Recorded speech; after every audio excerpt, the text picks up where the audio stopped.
Hi எல்லாருக்கும் வணக்கம். நம்ம அழகே அழகு சீரியலில் இவ என்ன படம் பார்த்துக்கிட்டு இருக்காளா, ஹாலில் உட்காந்து நோண்டிக்கிட்டு இருக்கா, காதில் எதையோ மாட்டிக்கிட்டு இருக்கா அப்படின்னு ராஜலக்ஷ்மி புலம்பிக்கிட்டே போக, அத்தை மதி பசங்களுக்கு ஆன்லைன் கிளாஸ் எடுத்துக்கிட்டு இருக்கா, அமைதியாக இருங்க அத்தை, பசங்களுக்கு நீங்கள் பேசுகிறதெல்லாம் கேட்கும் அப்படின்னு மலர் சொல்கிறாங்க. இவ லீவில் கூட பசங்களை சும்மா இருக்க விட மாட்டாளா, யாரையாவது அதிகாரம் பண்ணிக்கிட்டே இருப்பாளா? லீவை போட்டால் வெளியே கிளம்புற புருஷனுக்கு காஃபியை போட்டு நல்லபடியாக சிரித்து வழி அனுப்புவான்னு இல்லை. இப்போவும் காலேஜ் வேலையை தூக்கிட்டு வந்து ஹாலில் உட்காந்து எங்களை அமைதியாருன்னு சொல்கிறதுக்கு இவ யாரு? ரூமில் உட்காந்தா சிக்னல் வரலன்னு தான் வெளியே லேப்டாப்போடு வந்து கிளாஸ் எடுத்துக்கிட்டு இருக்கேன். இங்கேயும் வந்து கத்திக்கிட்டே இருந்தால் எப்படி? பசங்களுக்கு எல்லாம் கேட்கும். இதையெல்லாம் கேட்டால் பசங்க என்ன நினைப்பாங்க? அமைதியாக இருங்க அப்படின்னு நம்ம மதி சொல்ல, நடு வீட்டில் உட்காந்து பாடம் எடுத்துக்கிட்டு இருக்க புருஷன் மாமனார் எல்லாரும் இங்கே இருக்கோன்னு உனக்கு தெரிய வேண்டாம்? 20,000 ரூபா சம்பளத்துக்கு அதுக்கு மேலே உழைக்கிற, லீவில் கூட வேலை பார்க்கணுமா? உனக்கு தான் அடுத்தவங்க என்ன நினைப்பாங்கிறத பற்றி கவலையே கிடையாது அப்படின்னு ராஜலக்ஷ்மி சொல்லிக்கிட்டு இருக்கும்போதே, நீ ஆசைப்பட்டேன்னு தான் வேலைக்கு அனுப்புனேன், கெஞ்சி வேலைக்கு போகிறேன்னு சொன்னேன், இப்படி வீடு காலேஜ் அப்படின்னு எல்லா பக்கமும் இதே வேலையவே பார்த்துக்கிட்டு இருந்தா வீட்டு வேலையெல்லாம் ஆம்பளைங்களா பார்க்க முடியும் அப்படின்னு ராகவன் ஒரு பக்கம் கத்திக்கிட்டு இருக்க, ராஜலக்ஷ்மி எந்திரிச்சு வந்து லேப்டாப்பை உடனே டக்குன்னு மூடி வச்சு, நீ வேலை 10 லட்சம் போதும் அப்படின்னு சொல்லி அவங்க பாட்டு போய் காஃபி குடிக்க உட்காந்துடுறாங்க. நம்ம மதிக்கு கோவம் வந்துடுது. கிளாஸ் எடுக்கிற நேரத்தில் லேப்டாப்பை மூடினா பசங்களை எப்படி கவனிக்க முடியும்? இன்னொரு 10 நிமிஷத்தில் கிளாஸ் முடியும் அப்படின்னு பதில் சொல்லிக்கிட்டு இருக்கும்போதே இங்கே நடக்கிறதெல்லாம் வேடிக்கை பார்த்துக்கிட்டு இருக்க சுரேஷ் ஃபோன் கால் வந்தோடனே ரூமுக்கு போயிடுறாரு. இப்போ நம்ம மதி சுரேஷை பார்க்குறாங்க. சுரேஷ் எதையுமே கண்டுக்கலன்னொடனே ரூமுக்கு போகிறாங்க. இப்போ சுரேஷ், என்ன எல்லாருக்கும் ஹேபிட்டு மேனஸ் எல்லாம் நீ சொல்லி தருவ, இப்படி உனக்கு நாகரிகமே கிடையாதா? நான் ஃபோன் பேசிக்கிட்டு இருக்கேன், நீ பாட்டுக்கு கதவை தட்டாமல் உள்ளே வர அப்படின்னு இந்த சுரேஷும் நம்ம அழகுமதிக்கிட்டேயே குறைய கண்டுபிடிக்க, இவ்வளோ நேரம் உங்கள் அம்மா என்ன நாகரிகமாக நடந்துக்கிட்டாங்க, ஆன்லைன் கிளாஸ் நடந்துக்கிட்டு இருக்கும்போதே லேப்டாப்பை மூடி வச்சுட்டு போகிறாங்க, நீ ரூம்லே இருந்து லேப்டாப் பார்த்துருக்க வேண்டியதானே, நீ எதுக்கு ஹாலுக்கு போகிற? இங்கே சிக்னல் கிடைக்கலன்னு தானே நான் வெளியே போய் உட்காந்தேன், எனக்கு ஃபோனில் பாரு எவ்வளோ நல்லா சிக்னல் வருது, நீ பாட்டி ஏதாவது பொய்யை சொல்லிக்கிட்டு பிரச்சனையை கிளப்பிக்கிட்டே இருக்கணும். இப்போ லேப்டாப்பை மூடி வச்சுட்டு போகிறாங்க, அன்னைக்கு கிளாஸ்க்கு ப்ரிப்பேர் பண்ணிக்கிட்டு இருக்கேன், லைட் ஆஃப் பண்ணிட்டு போகிறாங்க, இதெல்லாம் ஏன்னு கேட்க மாட்டிங்களா? நான் எதுக்கு கேட்கணும்? பெரியவங்கன்னா அப்படி தான் இருப்பாங்க, நீ தான் அட்ஜஸ்ட் பண்ணிக்கிட்டு போகணும். பெரியவங்க இப்படியா இருக்காங்க, எல்லா வீட்லேயும் பெரியவங்க எப்படி இருக்காலும் அவங்கள அட்ஜஸ்ட் பண்ணிட்டு போகலாம். இவங்க புரிஞ்சுக்கவே மாட்டேங்கிறாங்க. மிதின்னு மிதிக்கிறவங்கள நான் எதுக்கு அட்ஜஸ்ட் பண்ணிட்டு போகணும்? என் வேலையை நிம்மதியாக செய்யக்கூட விட மாட்டிங்களா? இந்த வீட்டில் யார் உன்னை வேலை செய்ய வேண்டான்னு சொன்னது? வாக்கிங் போகிறதுக்கு பர்மிஷன் வேணும்னு கேட்ட, எப்படியோ வாங்கி கொடுத்தாச்சு. நீ வேலை செய்யணும்னு சொன்ன, அதுக்கும் கேட்காமலே பர்மிஷன் கொடுத்துட்டாங்க. இப்படி எந்நேரமும் வேலைன்னு இருந்து அவங்க மேலே குறைய சொன்னால் எப்படி?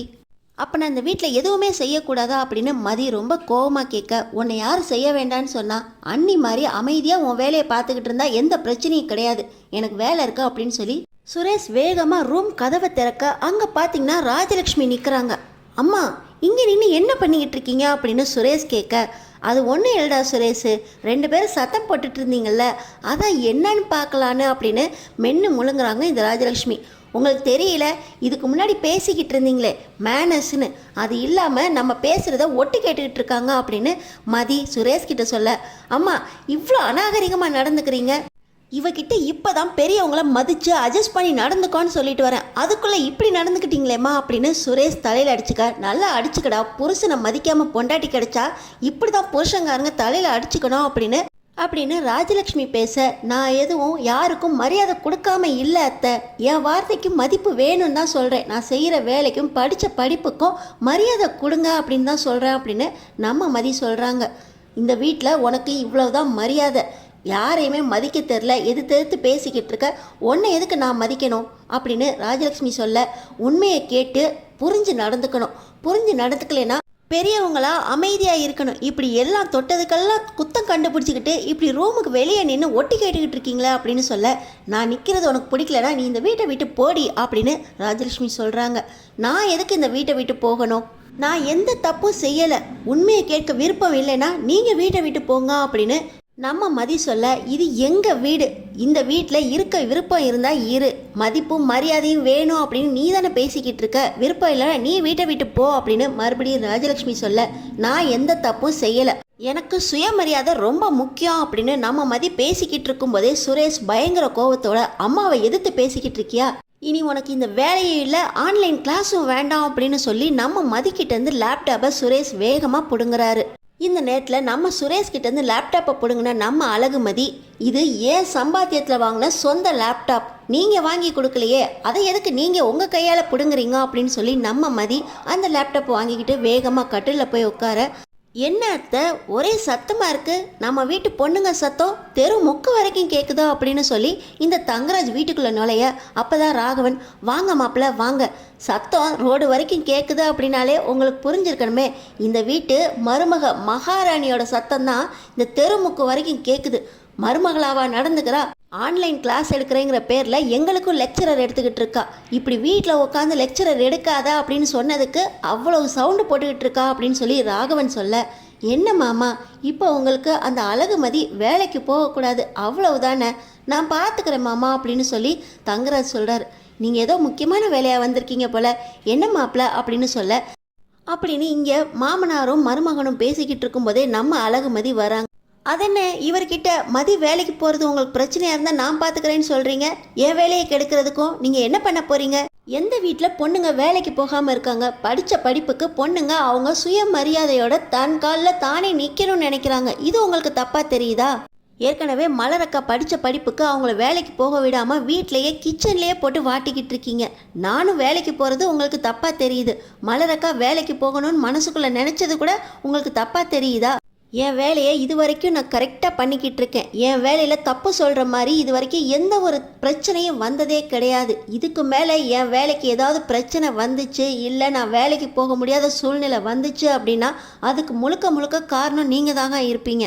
1,00,000 ரூபாய் என் பிள்ளை மாதம் சம்பாதிக்கிறான் அப்படின்னு காலரை தூக்கிட்டு நடந்துக்கிட்டு இருக்காரே, அவருக்கு இந்த வேலை கிடைச்சதே அது என்னால் தான், என்னை கல்யாணம் பண்ணாமல் நான் சொல்லாமல் அவருக்கு எப்படி இந்த வேலை கிடைச்சிச்சா அப்படின்னு நம்ம மதி கேட்குறாங்க.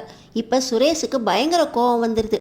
என்ன மதி ரொம்ப பேசிக்கிட்டே போகிற, நீ என் ஆஃபீஸில் வந்து என்ன எழுதி கொடுத்த ஞாபகம் இருக்கா? எல்லா தப்பும் என் மேலே தான், முன்பக காரணமாக நான் தான் தவறாக கம்ப்ளைண்ட் பண்ணிட்டேன், இந்த தப்புக்கு முழுக்க முழுக்க நான் தான் பொறுப்பு, பழைய பகையை மனசில் வச்சுக்கிட்டு நான் தான் தப்பாக வீடியோ போட்டு அவர் மேலே கம்ப்ளைண்ட் பண்ணிட்டேன், என்னை மன்னிச்சிருங்கன்னு எழுதி கொடுத்துருக்க, உன் கையால் நீ உனக்கே சூடு வச்சிருக்க, ஞாபகம் இருக்கட்டும் அப்படின்னு சொல்லி சுரேஷ் நம்ம மதியை கண்டிக்கிறாரு.